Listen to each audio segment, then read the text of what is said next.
ay buti naman nagpa-check up na. So ayun.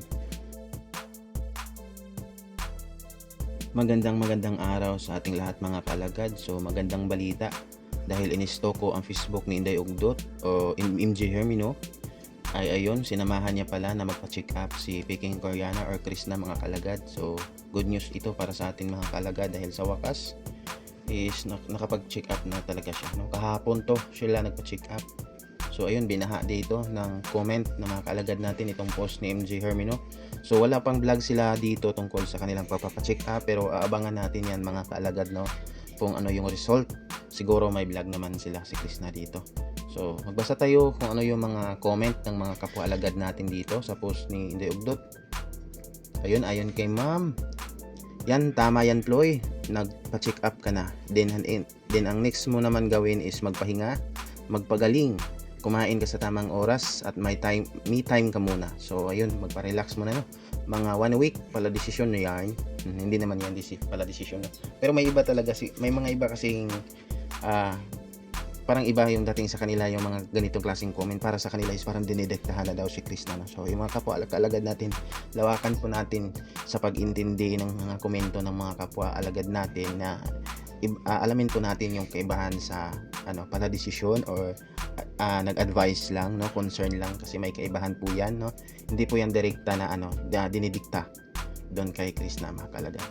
No, kidding aside, it's better to you to relax and iset aside mo muna. Dapat iset aside, mag-focus ka muna sa health mo. So ayun, wag mo na pilitin ni Chris na mag-vlog gaya nung ginawa niya nung latest vlog niya nung pumunta siya sa kambing, kasi sinabi niya doon na pinilit niya talaga lang kahit pagod na pagod pa siya.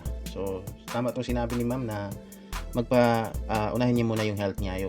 Tsaka na siya magba-vlog. Tayo namang mga kakaalagad, alam ko willing tayong maghintay kung kailan man siya merong upload, no. Kahit mga ilang araw pa yan, basta ang importante kay Chris na yung health niya na maging okay ba, no. Lord Jesus, abutin mo po nawa ng inyong mapahimalang kamay ang pagaling ng anumang karamdaman ni Chris na sa pangalan ni Jesus. Amen. So ganito kamahal ng mga kaalagad natin si Chris na, no. Pinag-pray talaga nila yung si Chris na. Nang sa ganon is mas lalong mapadali yung paggaling ng sakit niya. Salamat pala doon sa mga kaalagad natin na sinama si Chris na sa mga pray nila. Ayon naman kay ma'am, okay, I hope and pray that all is well. Please check your everyday lifestyle. Kung noon ka kumakain, but now you need to eat when you're hungry and take a rest if you're tired in your mind. So yung pagkain talaga, wag kang magkadepende kung kailan ka gugutumin. Kasi may mga times talaga na ayun, hindi ka pa naka-feel ng gutom, pero ang anuhin mo lang, magdepende ka na lang talaga sa oras. Kapag oras ka na ng kain, kahit hindi ka pa naka-feel ng gutom, kain ka lang talaga. Importante, kahit konti lang, importante sa oras na yan is may naipasok ka sa tiyan mo ba, no? Pagkain ng tamang oras. Relax, there's a time for relaxing be. We love you, you know you should feel that feelings. Ayun, tingin si ma'am. Chris, hindi lang si Sir Paul ang nagmamahal sa iyo. Kami po ang tunay na nagmamahal kasi kaya ka naming ipaglaban. Sana makapunta ka dito. I love you.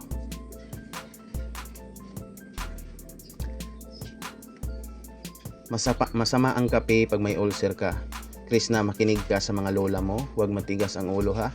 Gatas na lang inumin mo at kumain sa oras. Magpahinga ka, pwede ka na namang mag-vlog kahit sa loob ka ng bahay. Get well soon.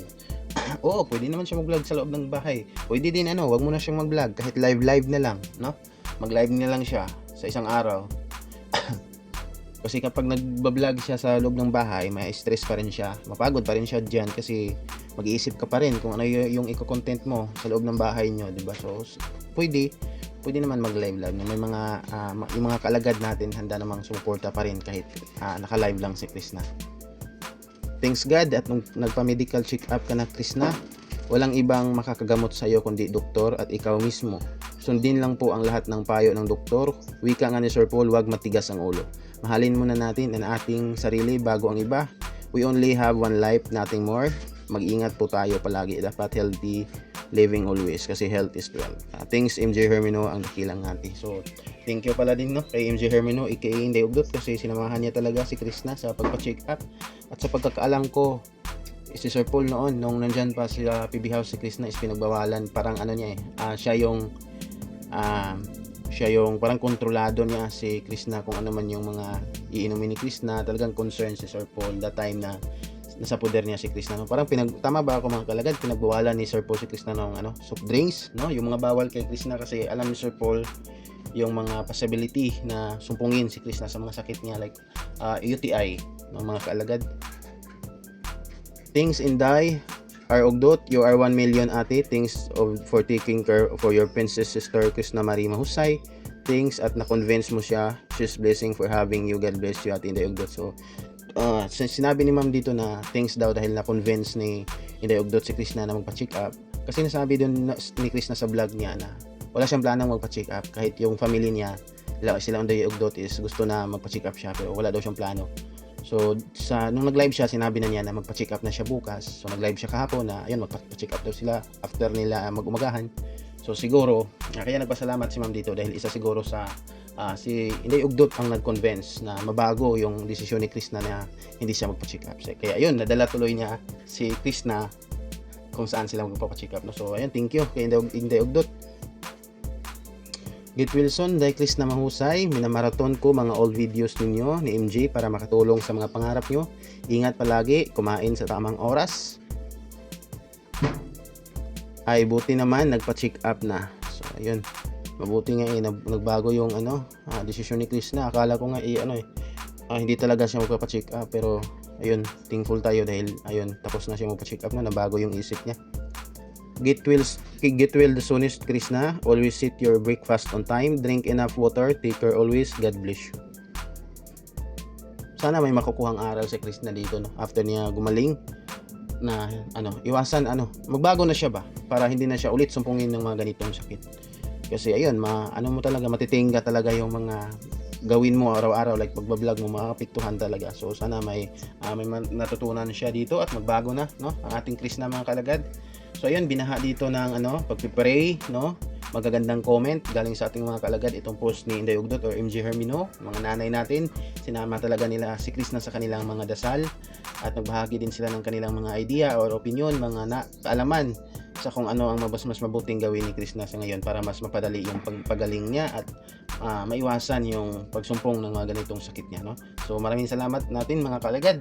So ayun lang for this video at maraming salamat din sa panonood ko mga kalagad. Abangan natin yung vlog nila dito. Sana may vlog sila that time na nagpa-check up sila, no? Sana lang nang sa ganun is malaman din natin kung ano yung daloy or ano yung ganap sa lakad nilang ito mga kalagad.